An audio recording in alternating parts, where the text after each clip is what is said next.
Opinions and stories around the game we love, told by your favorite storytellers. Stay up to date with all things cricket. Subscribe to CricBuzz's YouTube channel and press that bell icon now. बात करते हैं कल होने वाले मुकाबले की। Match number 58 Rajasthan बनाम दिल्ली, ये खेला जाएगा डीवाई पाटिल स्टेडियम पर। भाई दिल्ली वालों की क्या कहे, थोड़ा सा धूप छाव वाला मामला रहा है।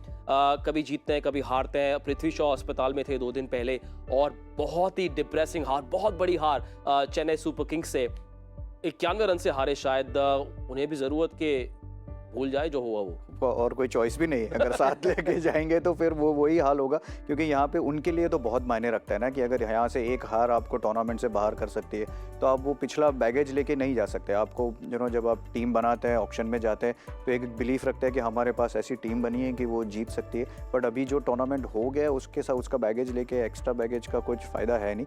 आपको वही सोचना है कि कौन सा बेस्ट 11 हम खिला सके यहाँ से, और 3 मैच जीतेंगे तो क्वालिफाई कर सकते हैं। तो सोच तो वही रखनी होगी उन्हें। थोड़ा ऑड इवन वाला मामला रहा है दिल्ली वालों का। 11 मैच 5 जीत 6 हार, ये गरम ठंडा मामला कभी चलता कभी नहीं चलता।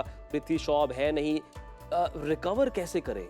मिचेल मार्श भी बीमार पड़ गए थे बीच में, तो वो भी परेशानी उनकी ऑफ द फील्ड रही है। फिर ऋषभ पंत वाला वो मोमेंट हुआ जब रिकी पॉन्टिंग क्वारंटीन कर रहे थे, तो सेटल्ड यूनिट नहीं लगी है ओवरऑल ये। एब्सोल्युटली राइट, क्योंकि ये इस टीम के साथ पूरा यही देखा। पहले 2 मैच जो मिचेल मार्श और डेविड वार्नर है वो अवेलेबल नहीं थे, नोकिया इंजरी से वापस आए थे, वहाँ पे प्रॉब्लम हुई। फिर जैसे अभी आपने कहा कि पृथ्वी शॉ के साथ हो गया है, तो इस टीम के साथ इस साल 2 बार कोविड स्केयर हो गया है। तो इस टीम के साथ पूरा साल ही ऐसा अप एंड डाउन रहा है, जो उनका रिजल्ट भी देखा है।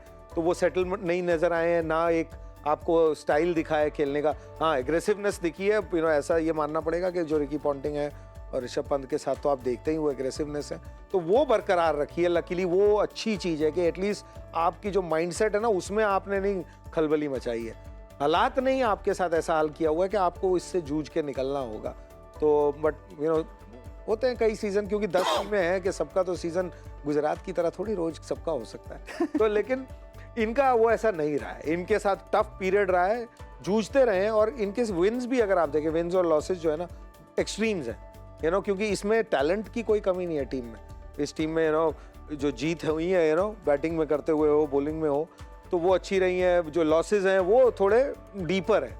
तो हारने वाले दिन खराब खेलें इसलिए आप हारे हैं। आप जिस दिन आपकी क्षमता पे खेलते हैं तो आप जीतते ही हैं, क्योंकि आपके पास साइड वैसी है। तो आई होप करेंगे कि, और ये अब वो स्टेज आ गई है कि बिजनेस एंड, जैसे पार्थिव कहते हैं बिजनेस एंड आ गया है, तो बिजनेस एंड में फियरलेस रहना बेटर ऑप्शन है। और ये उस स्टेज पे है क्योंकि इनके पास और कुछ बचा नहीं है। ये मैच अगर नहीं जीतते तो आप ऑलमोस्ट ये भी बाहर हो जाते हैं। मैथमेटिकली शायद कोई और चांस रह जाएगा, लेकिन ये इनके लिए सबसे क्रूशियल गेम है। इस समय 10 पॉइंट पर है, 11 मैच खेल चुके हैं, तीनों लगातार मुकाबले इनको जीतने हैं। और अगर हारे तो फिर ये एक्सपेक्ट करना होगा कि कोई और हारे, उसके बाद बाजी उनके कंट्रोल में नहीं रहेगी। स्क्वाड पर नजर डालते हैं, क्या कोई बदलाव की संभावना है? एक खिलाड़ी है जिसका इंतजार कई लोगों को था, उनको खिलाया गया। KS भरत नाम है उनका, हालांकि चले नहीं पिछले मैच में, लेकिन कोई बदलाव की संभावना आपको नजर आ रही है? मुस्तफिजुर रहमान, लुंगी एनगीडी, गेंदबाजी में ऑप्शन है चेतन साकर, या थोड़ी सी कटोरी वाली करते हैं? पार्थिव, एनी चेंजेस आपके हिसाब से? नहीं, मुझे नहीं लग रहा कि कुछ ऐसे चेंजेस होंगे। आई थिंक एक मुझे जो लग रहा था, मैं बहुत डिसअपॉइंटेड हुआ था जब KS भरत को 11 में खिला नहीं रहे थे, क्योंकि मेरे ख्याल से लास्ट ईयर उन्होंने RCB के लिए बहुत बढ़िया प्रदर्शन किया था। उन्होंने डोमेस्टिक क्रिकेट में इस साल भी बहुत अच्छा प्रदर्शन किया था, लेकिन उनके आगे आपने मनदीप सिंह को खेलते हुए देखा, सरफराज को खेलते हुए देखा, तो थोड़ा सा ऐसा लगा कि बिकॉज जस्ट विकेट कीपर है इसलिए उनको वो ओपनिंग करने को मौका नहीं मिला। तो पिछले गेम में उनको वो मौका मिला। बट आई थिंक ऐसा जिस तरह से बात करें ना, टीम आपको सेटल लग रही है, वो जस्ट वो परफॉर्मेंस जो आना चाहिए वो नहीं आ रहा। तो बदलाव तो मुझे नहीं लग रहा कि बदलाव करेंगे। वैसे रिपल पटेल या ललित यादव को वापस लेकर? ललित यादव को भी काफ़ी मौके तो मिले हैं, ऐसा नहीं कि नहीं मिले मौके। But I think ripple Patel भी एक उस तरह के प्लेयर है कि जो नीचे बल्लेबाजी करते हैं, मार के बल्लेबाजी करते हैं। तो शायद यहाँ पे भी उन्होंने वही काम किया ना जो KKR कर रही थी, कि एनर्जी चेंज करे, कि रिजल्ट नहीं आ रहा तो पूरी एनर्जी चेंज करे, लोगों को चेंज करे। तो फिर एक गेम में आउट हुए हैं, तो फिर बदलाव करने के लिए तो आप बहुत सारे बदलाव कर सकते हैं कि अगर करना है तो आप 5-6 बदलाव कर दो, लेकिन जो लॉजिकली वो बनता है कि नहीं बनता, तो मेरे ख्याल से वो नहीं। सवाल ये है कि क्या राजस्थान सिर्फ जीत कर क्वालिफिकेशन के बारे में सोच रहे हैं, या फिर उनकी भूख बड़ी है? टॉप 2 में अगर वो फिनिश करना चाहते हैं तो कल बहुत बड़ा मौका है, क्योंकि अगर इस मुकाबले में वो जीते तो पहुंच जाएंगे नंबर 2 पर। बड़ी टीम अगर बड़े कारनामे करती है तो फिर बड़ी सोच रखना जरूरी। पार्थिव, एम होना चाहिए टॉप 2 फिनिश का, और उनके पास वो संभावना है। 3 मैचेस बचे उनके पास। आई थिंक, और इस स्टेज पे तो आप सोचेंगे भी, और उस तरह पे सोचना भी चाहिए कि अगर हम यहाँ पे मैच जीते हैं 1 गेम एट अ टाइम, तो हम टॉप 2 में ख़त्म कर सकते हैं। तो एक फ़ायदा ज़रूर है अगर आप प्लेऑफ में जा रहे हैं कि आपके पास और एक मौका मिल जाए, क्योंकि ये फॉर्मेट भी ऐसा है ना T20 वाला कि जैसे आज लखनऊ का जैसा दिन आया और अगर राजस्थान 3-4 पे है, अगर वैसे देखा जाए तो through out the tournament Rajasthan एक बैलेंस साइड पूरी लगी, कंसिस्टेंट साइड लगी है, और उनका उसी दिन वो प्लेऑफ वाले दिन ही वो दिन खराब आ गया, तीसरे चौथे पे रहे तो फिर टूर्नामेंट से बाहर हो जाते हैं। तो इसीलिए पहले या दूसरे पायदान में आना बहुत जरूरी है। अजय भाई, वो कहते हैं ना कि लक्ष्य अगर आप चूक जाए तो प्रॉब्लम नहीं, लेकिन अगर लक्ष्य छोटा है तो फिर फाइट है। बड़ी सोच जरूरी है। आई थिंक नंबर 1 की सोच होगी, क्योंकि ये इस पिछले 2-3 साल में दिखाया है। राजस्थान जब टीम पिक भी करती है, पहले जमाना अलग होता था, अलग तरह। अब नंबर 1 टीम है। इनकी बॉलिंग अटैक, 2 स्पिनर्स जो हैं भारत के सर्वश्रेष्ठ स्पिनर्स दोनों एक टीम में, बल्लेबाजी में ऐसी है। तो आई थिंक मैं पार्थिव के साथ हूँ। अगर आप जो टीमें अब बच गई हैं, टॉप पे दिख रही हैं, उनमें सर्वश्रेष्ठ टीमों में से एक है ये, तो इसमें कोई डाउट नहीं। तो आप कोशिश तो यही रहेगी कि नंबर 1 ही पहुंचे, 2 भी क्यों।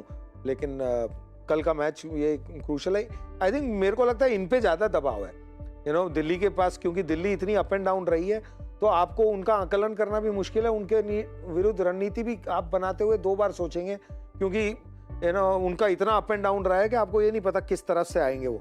वेरेज राजस्थान का एडवांटेज जो है, जो सॉलिडिटी दिखी है, लेकिन डिसएडवांटेज भी ये है ना कि आप सामने वाली टीमों को इतना अंदाजा है कि आप ऑलमोस्ट किस तरह से खेल रहे हैं। तो बल्लेबाजी में इसलिए जैसे मैंने कहा कि 3 गेंदबाज दूसरे लगाएं, कि भाई टीमें सोच रही होंगी, सबके पास एनालिस्ट बैठे होते हैं, सिर्फ हम थोड़ी यहाँ बैठ के देख रहे हैं, वो भी चला रहे होते हैं। नहीं, वो शो को देख रहे हैं सर। हाँ, नहीं तो इनसाइट मिलती है यहाँ से उनको। शुरू तो यहीं से होता है। Exactly. क्रिक बज लाइव के अलावा कुछ नहीं है।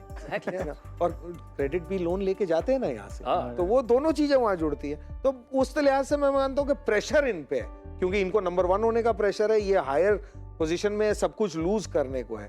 तो इनके लिए थोड़ा टफ है, क्योंकि दिल्ली जो है ना वुंडेड टाइगर की तरह। एक बंदे ऊपर प्रेशर है, बिल्कुल पेरेंटहुड का प्रेशर सर। सिमरन हेटमायर चले गए घर, इसलिए उनका नाम जो है आप इस स्क्वाड शीट में ग्रे में देख रहे। सिमरन हेटमायर घर गए क्योंकि पिता बनने वाले हैं। बधाई हो उनको और शुभकामनाएं हमारी उनके साथ। लेकिन हेटमायर अगर बाहर होते हैं तो क्या ऑप्शंस हैं? वैन ड्यूसन, डैरल मिचेल है, जिमी नीशम है, ओबेड मककॉय है।